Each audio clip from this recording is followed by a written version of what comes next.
Halo, selamat pagi. Apakah benar ini dengan Fani yang hubungi saya kemarin? Iya, betul. Oke, betul ya.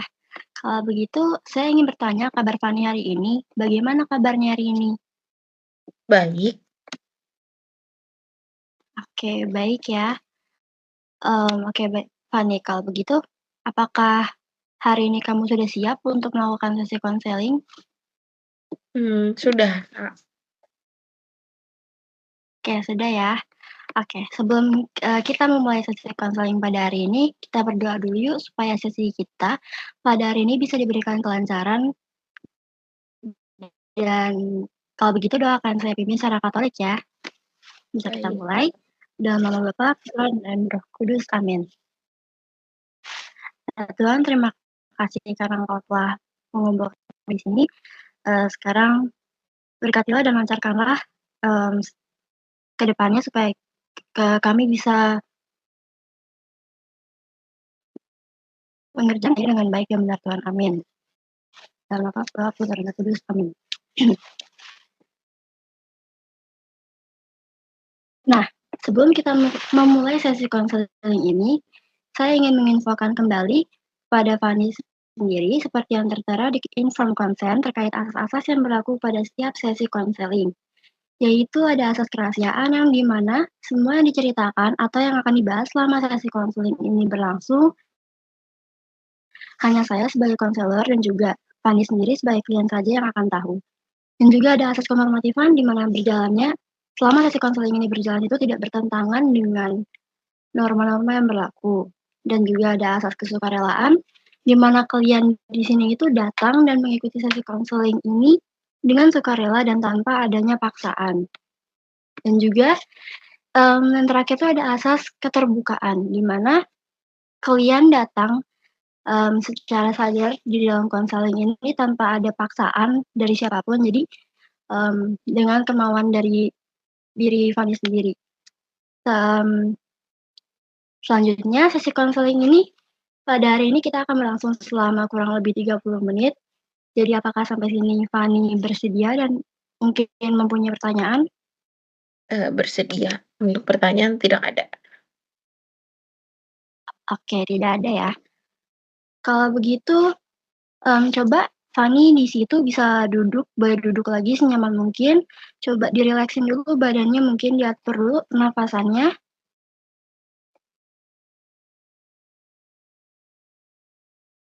Oke, apakah sekarang Fani sudah merasa jauh lebih nyaman? Iya. Oke, nyaman ya. Kalau begitu Fani, sebelumnya saya ingin berterima kasih karena Fani sudah mau hadir dalam pertemuan sesi konseling pada hari ini. Pertama-tama izinkan saya terlebih dahulu memperkenalkan diri kembali.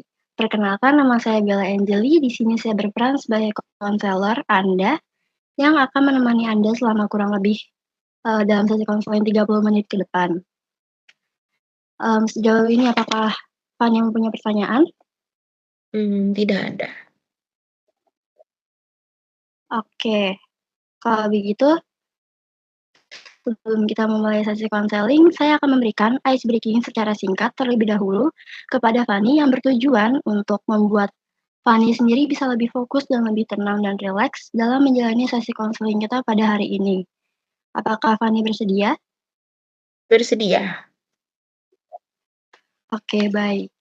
Jadi ice breaking-nya itu berupa game singkat di mana Anda harus bisa fokus dengan clue yang akan saya berikan nantinya. Apakah sudah siap? Sudah. Oke. Jadi clue-nya itu adalah api itu panas, air itu dingin. Contohnya, soto itu panas, tawon itu dingin. Pertanyaannya, bakso itu panas apa dingin? Bakso itu dingin ya, Kak? Masih kurang tepat. Lanjut, es krim itu dingin, es doang itu dingin juga. Pertanyaannya kalau es serut. Dingin.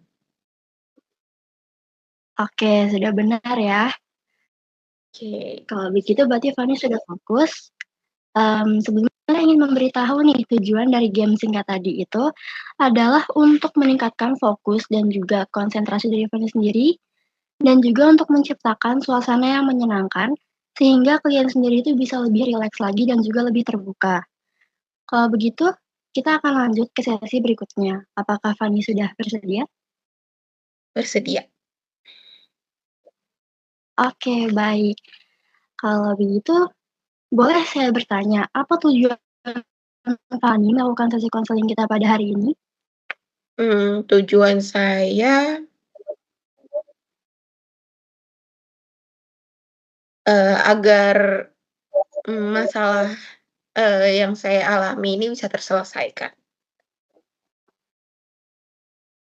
Oke, jadi tujuannya itu agar permasalahan yang Fanny alami bisa bisa diselesaikan ya? Oke, kalau begitu bagaimana perasaan Fanny sendiri saat ini? Apakah sekarang masih ada perasaan gugup? Apa sudah nyaman? Sudah nyaman sih, Kak. Oke, udah nyaman ya. Kalau begitu kita akan lanjut. Saya ingin bertanya, terkait perasaan Anda akhir-akhir ini, mungkin perasaan yang Anda alami dalam seminggu terakhir ini bagaimana? Boleh diceritakan? Mmm, Cukup baik sih, Kak, untuk beberapa minggu ini, tapi ada beberapa hal yang mengganjal sih di dalam pikiran saya. Oke, baik, cukup baik, namun ada yang mengganjal ya? Kalau begitu boleh nggak dijelasin lagi perasaan atau pikiran mengganjal yang seperti apa nih yang dirasakan Fanny? Perasaannya tuh seperti, ada satu hari di mana tuh kadang saya tuh teringat sama masa lalu saya gitu loh. Jadi, teringatnya pada pengalaman masa lalu sih, Kak. Jadi saya punya, pengalaman yang bagi saya itu kurang menyenangkan gitu, sehingga itu mengganjal di pikiran saya dan ada perasaan takut akan terulang lagi. Oke, baik, berarti, mmm, ada pengalaman masa lalu yang itu bikin Fanny itu merasakan mengganjal pada akhir-akhir ini ya? Iya, betul. Kalau begitu, tadi Fanny sebutkan kalau pengalaman tersebut itu kurang menyenangkan ya? Kalau boleh tahu nih, pengalaman seperti apa yang mengganjal di pikiran Anda sendiri? Apakah boleh Fanny ceritakan lebih detail lagi? Oke, baik, Kak. Jadi tuh dulu, saya tuh sempat tidak punya teman. Sebenarnya itu bermula dari, eee, oh, saya itu sebenarnya kan mahasiswa, pindahan. Jadi sebelumnya saya tuh, mengambil jurusan psikologi, lalu, saya pindah dan masuk ke jurusan bimbingan konseling. Nah, selama 5 semester di psikologi, mmm, kehidupan sosial dan perkuliahan saya itu kurang baik. Seperti tidak, mempunyai teman, nilainya juga semakin lama semakin menurun, terus jadi saya memutuskan untuk pindah gitu ke jurusan yang sekarang, gitu. Hal yang mengganggunya itu adalah, apakah di jurusan yang kali ini tuh bisa berbaur gitu dengan teman, terus, apakah nilai saya juga bisa meningkat gitu sih. Dan saya juga mau Oke, memperluas lingkup pertemanan saya. oke, baik. Ada lagi? Sudah tidak ada. Oke, kalau begitu, saya dapat menyimpulkan kalau pengalaman yang Fanny rasakan di jurusan yang sempat Fanny ambil dan jalani pada saat itu tuh seperti yang Fanny sudah sebutkan tadi, seperti tidak mempunyai teman dan juga nilai yang semakin lama itu semakin menurun ya, yang menjadi penyebab adanya perasaan yang mengganjal yang ada di diri Fanny saat ini. Apakah betul? Iya, betul. Oke, Fanny. Dari yang saya dengar dari cerita Anda tadi, Anda menyebutkan kalau Anda itu merupakan mahasiswa yang pindah jurusan. Nah, kalau boleh tahu apakah orang tua Anda sendiri itu langsung setuju atau mendukung Anda pada saat itu? Kalau dari orang tua sendiri sih, mendukung ya, setuju untuk pindah jurusan. Oke, berarti kalau dari orang tua setuju dan mendukung ya. Oke, kalau begitu saya ingin tanya lagi. Dari yang saya dengar dari cerita Fani tadi, Anda pernah mmm, Anda pernah mengambil jurusan psikologi selama kurang lebih 5 semester ya? Itu waktu yang cukup lama tuh. Nah, kalau boleh tahu nih, apakah ada faktor lain yang membuat Fani sendiri itu memutuskan untuk pindah dari jurusan tersebut? Mmm, dari nilai sih, Kak. Nilainya kan, dari pertemanan itu jadi nilainya tuh berdampak jadi menurun, tuh. Oh, berarti dari faktor nilai yang menurun ya? Iya, Oke, kalau begitu berarti dari bidang akademiknya. Kalau boleh tahu dari yang Fani alami, apa yang bisa membuat nilai Fani itu bisa menurun, pada saat itu? karena dulu saya itu sulit untuk beradaptasi.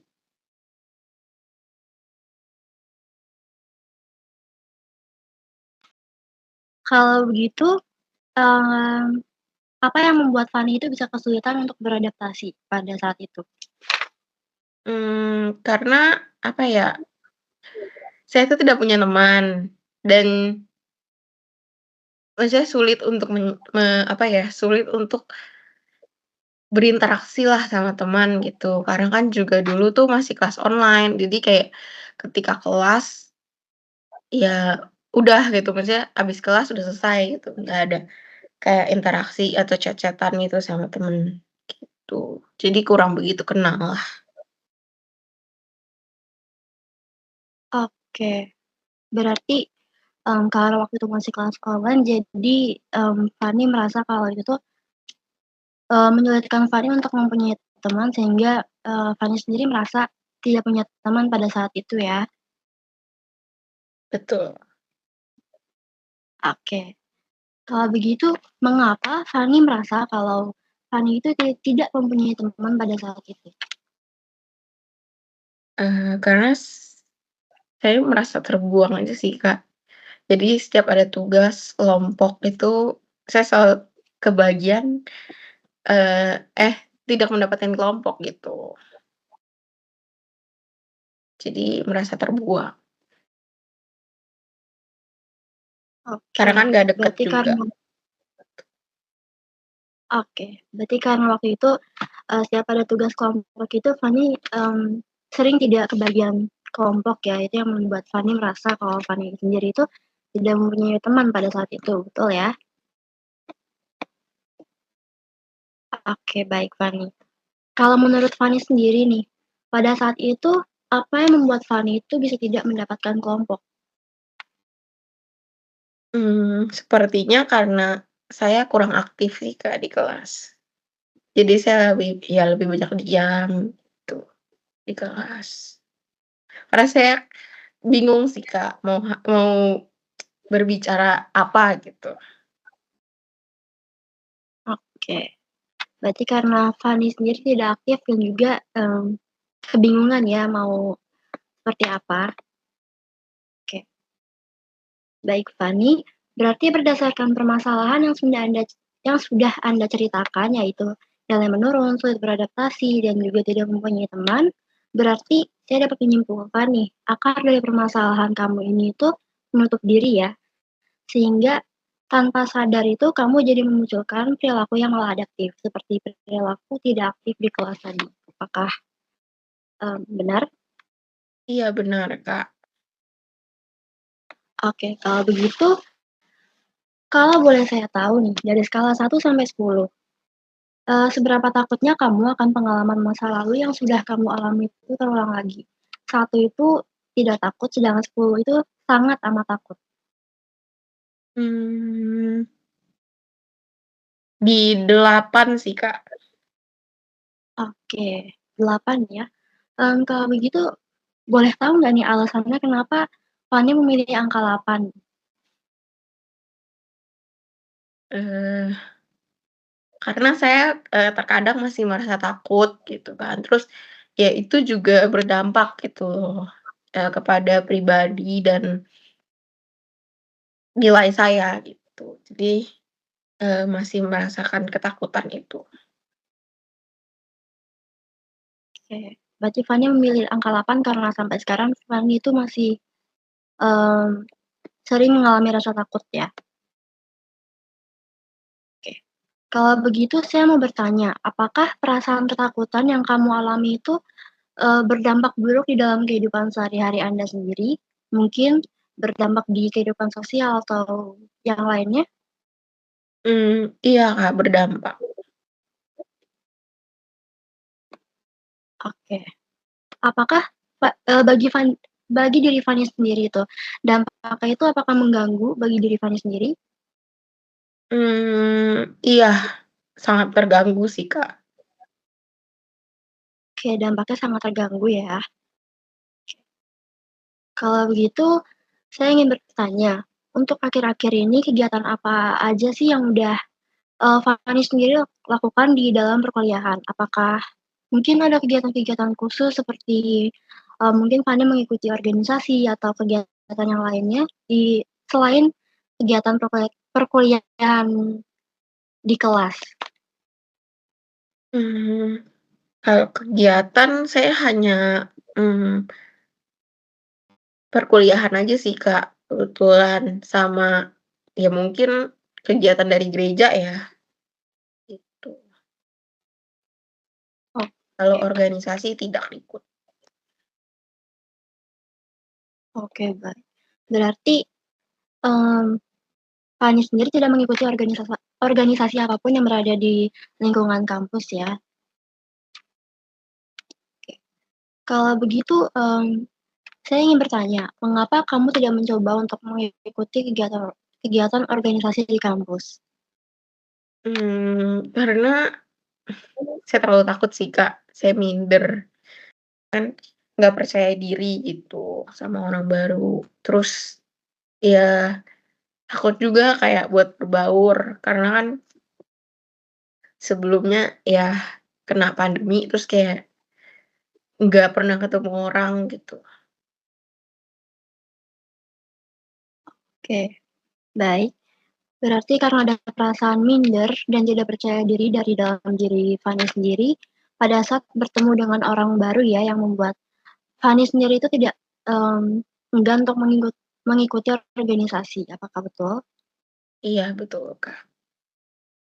Oke, kalau boleh saya tanya nih, mengapa kamu bisa mempunyai pikiran-pikiran seperti itu?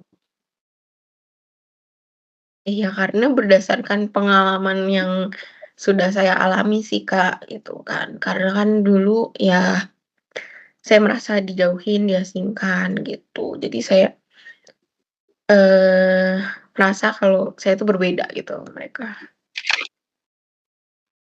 Oke oke, Fani.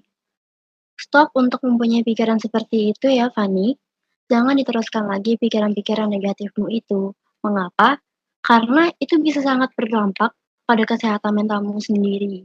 Dan pikiran-pikiran negatif itu yang sebenarnya membuat kamu sendiri itu menjadi tidak percaya diri, takut, merasa dijauhi, yang padahal sebenarnya belum tentu keadaan yang sebenarnya itu seperti yang kamu bayangkan. Oke, baik Kak, selanjutnya saya akan mencoba untuk menghilangkan pikiran-pikiran negatif tersebut. Namun saya menjadi terbiasa untuk menyendiri dan tidak terbuka dengan siapapun karena kebiasaan tersebut. Oke, Fani. Baik. Mmm, apa penyebab dari perasaan kurang pede, tidak percaya diri, dan takut akan merasa dijauhi kamu itu muncul? Boleh mungkin diceritakan? Mmm, itu tuh karena sebenarnya saya tuh dulu pernah juga dibully dari saya masih kecil sampai SMP. Iya, pembuliannya sih secara verbal, Kak. Cuman ya itu tetap mengganggu ya untuk di pikiran saya. Terus ya pada saat saya masih kecil tuh ya dikatain gitu-gitu sih, Kak. Terus, mmm, akhirnya pada saat saya SMA itu, udah tidak berlanjut gitu. Nah, jadi perjalanan di SMA itu tuh ya cukup baiklah gitu. Terus, mmm, lalu lanjutlah ke perkuliahan dan ternyata ya berulang lagi gitu, saya tidak punya teman lagi. Terus ya ada sih beberapa, cuman kan kurang deket lah gitu dan posisinya juga kan perkuliahan ini jauh ya dari rumah gitu. Terus, mmm, ya yang menyebabkan jadi seperti itu tuh ya karena online gitu. Jadi, apa ya, saya nggak berinteraksi terlalu banyak lah dengan mereka gitu. Akhirnya ya lama-kelamaan nilai saya juga menjadi menurun gitu loh. Lalu apa ya, akhirnya, eee, karena menurun, akhirnya kan saya dipanggil lah gitu kan, eee, lalu disarankan nih untuk pindah jurusan dan akhirnya setelah dipertimbangkan ya udah deh akhirnya ya pindah jurusan lah daripada terus-terusan kayak gitu kan, dan memang udah nggak bisa lanjut lagi juga gitu loh. Jadi ya mungkin harapannya ya pada saat itu saya bisa memulai perkuliahan saya tuh dengan baik gitu. Cuman apa ya, ya takut aja sih Kak, gitu. Terus oh, eee, ya mungkin dulu saya dijauhin karena males juga sih Kak, gitu. Adalah rasa malesnya gitu kan. Jadi itu juga menjadi hal yang saya takutin sih Kak, sifat males, kurang pede, dan insecure gitu.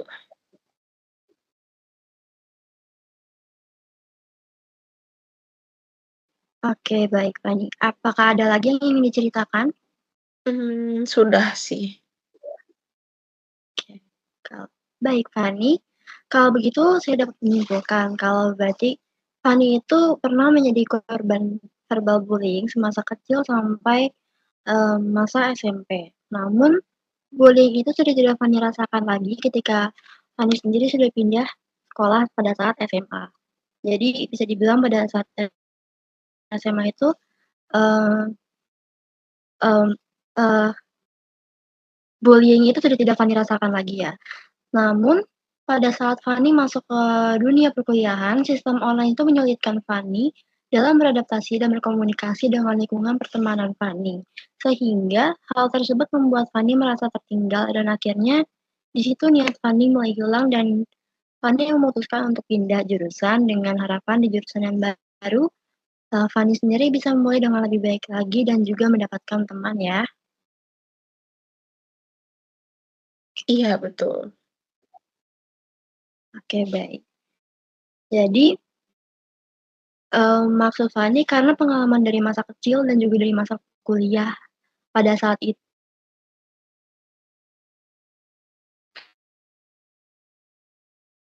yang bisa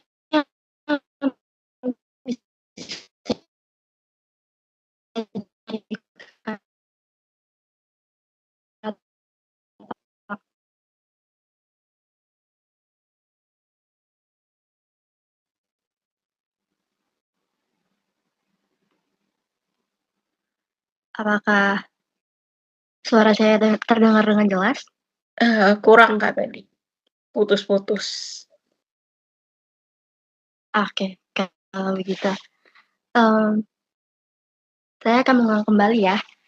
Jadi, tadi itu maksud Anda karena pengalaman dari masa kecil dan juga dari masa kuliah pada saat itu, yang bisa dikatakan mungkin kurang baik, itu yang memunculkan pikiran-pikiran negatif Anda, sehingga hal tersebut memunculkan perilaku maladaptif yang Fanny rasakan pada saat ini seperti rasa malas, kurang percaya diri, dan itu juga masih berlangsung sampai saat ini ya, apakah benar?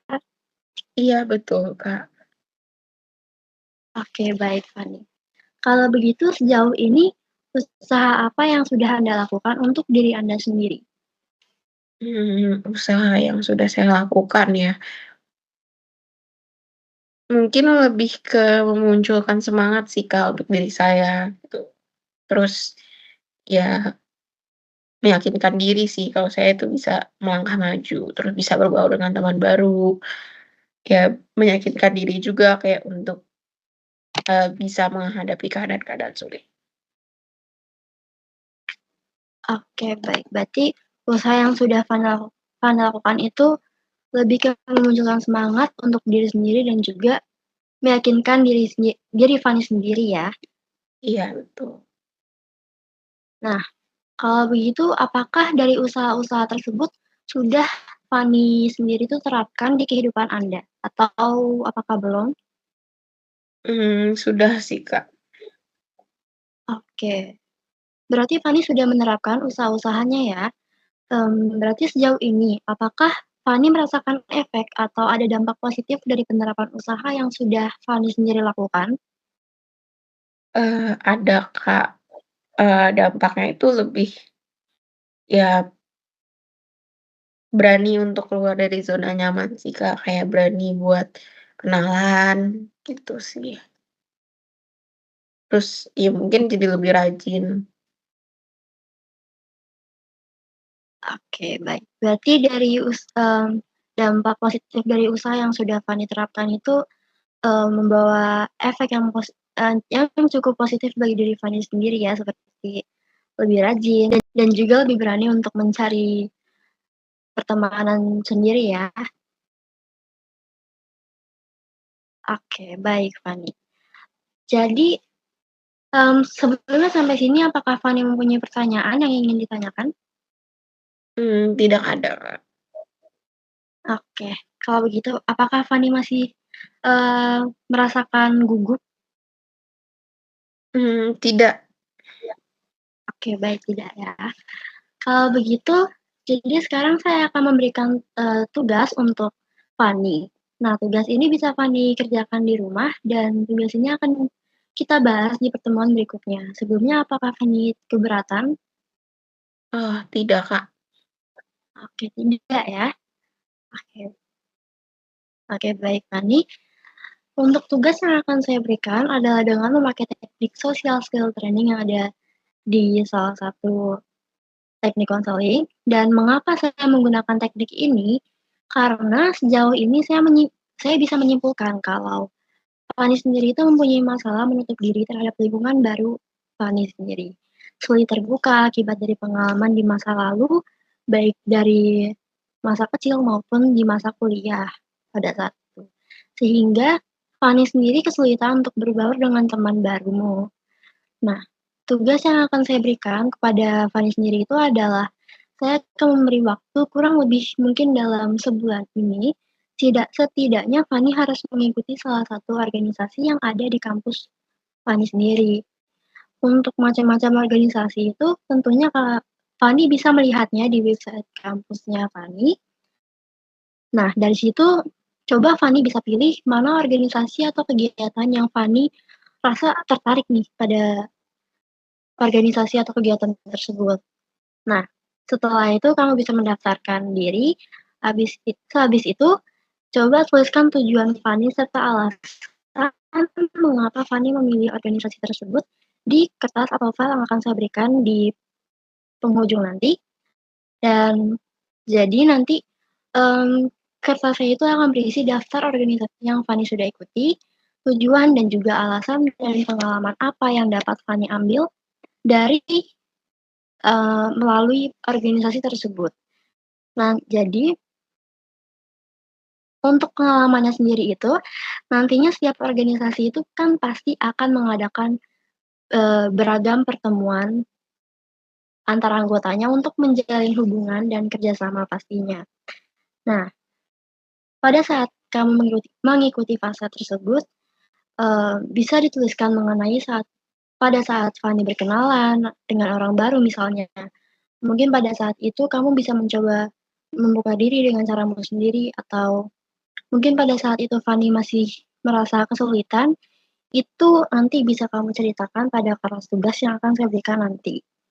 Sampai sini apakah Fani sudah paham atau ada yang mau ditanyakan? Paham, Kak. Oke, sudah Lalu paham untuk ya. sesi berikutnya kapan ya, Kak?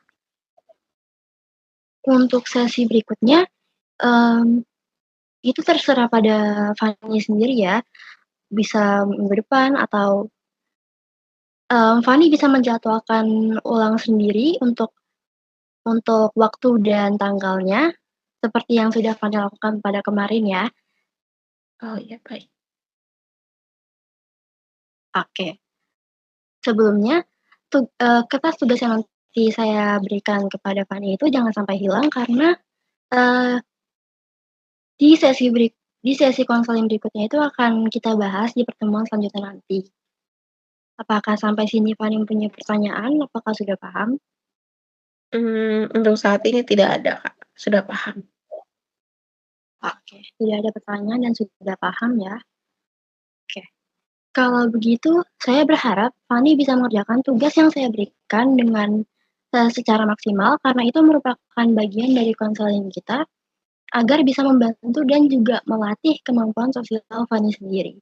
Sehingga nantinya Fani itu bisa menghadapi permasalahan yang Fani rasakan nantinya.